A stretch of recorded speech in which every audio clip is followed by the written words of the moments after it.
Assalamualaikum warahmatullahi wabarakatuh. Yang terhormat kepada Bapak Ibu Panitia SNTEM, pada kesempatan kali ini saya akan menjelaskan tentang artikel saya yang berjudul Optimasi Kualitas dalam Penanganan Produk Liquid Oxygen Logs of Specification di PTX. Dengan saya, Salma Alicia Salsabila dan Bapak Budi Sulistyo Nugroho. Pada kesempatan kali ini, kita akan mencakup pendahuluan, metode, hasil dan pembahasan, kesimpulan, serta adanya sesi tanya jawab. Latar belakang liquid oksigen atau LOX itu merupakan produk utama dari proses aspiration unit yang sifatnya cryogenik dan memiliki standar purity sebesar lebih dari sama dengan 99,7%.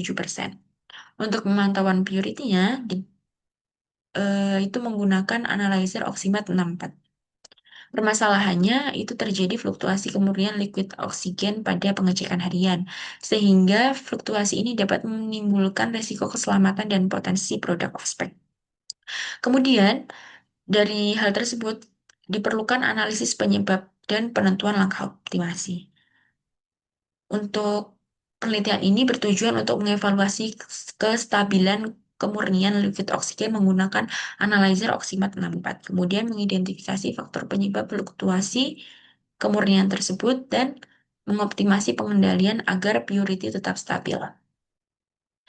Manfaatnya itu untuk menjamin kualitas dan keamanan produk LOX, kemudian mengurangi potensi of spec produk dan mendukung keselamatan kerja pada sistem cryogenik.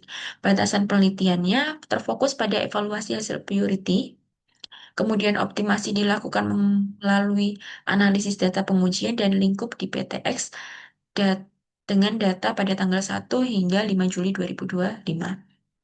Metodenya itu dengan melakukan pengukuran kemurnian liquid oksigen menggunakan flash vaporizer untuk mengubah fasa cair menjadi gas, kemudian dialirkan ke analyzer Oximat 64 dan dilakukan zero calibration dan span calibration.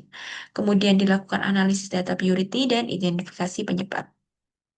Kemudian melakukan optimasi proses dengan menjaga kestabilan supply LOX ke vaporizer, menetapkan ulang jadwal kalibrasi secara berkala, mengoptimalkan jalur sampling agar tidak terjadi flushing, membersihkan filter sampling dan jalur gas. Kemudian melakukan validasi. Pada hasil dan pembahasan, kita didapatkan hasil pengujian purity liquid oksigen menggunakan Oximat 64 pada tanggal 1 hingga 5 Juli 2025. Terdapat perbedaan antara hari satu dengan hari yang lainnya. Hal ini disebabkan karena ketidakstabilan kolom distilasi, gangguan pendinginan pada tap kondenser, kemungkinan kontaminasi nitrogen atau argon pada jalur sampling, potensi kebocoran atau kelembapan yang masuk ke sistem garis sampling. Dari produk off-spec ini, dampaknya terhadap kualitas produk itu terjadi pada industri petrokimia karena pengotornya itu akan mengurangi efisiensi proses.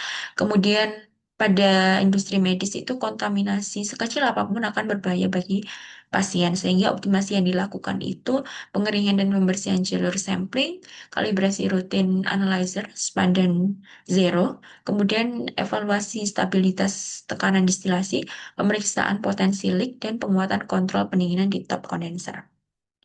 Dari hasil penelitian yang telah kita dapatkan, produk liquid oksigen mengalami fluktuasi karena adanya ketidakstabilan proses pemantauan maupun sistem pengambilan sampel.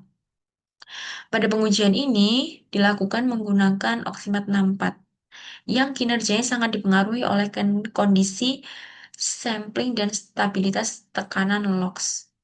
Nah, ketidakkonsistenan ini menyebabkan variasi sinyal zirkonia berdampak pada hasil pembacaan. Sehingga identifikasi akar permasalahan menunjukkan bahwa faktor yang paling dominan berasal dari sistem sampling, yaitu adanya kemungkinan moisture dan kontaminasi minor, flushing berlebih pada inlet vaporizer, kondisi kalibrasi alat yang tidak optimal, potensi penyumbatan pada jalur gas. Optimasi yang dilakukan melalui stabilitas tekanan sampling, peningkatan kontrol laju penguapan, dan pengetatan frekuensi kalibrasi. Terbukti mampu meningkatkan konsistensi pembacaan purity dan mengurangi deviasi nilai oksigen. Terima kasih Bapak Ibu Dewan Juri serta hadirin sekalian atas perhatian yang diberikan. Kami mempersilahkan Bapak Ibu untuk menyampaikan pertanyaan, masukan, kritik yang bersifat membangun sebagai upaya peningkatan kualitas penelitian ini. Assalamualaikum warahmatullahi wabarakatuh.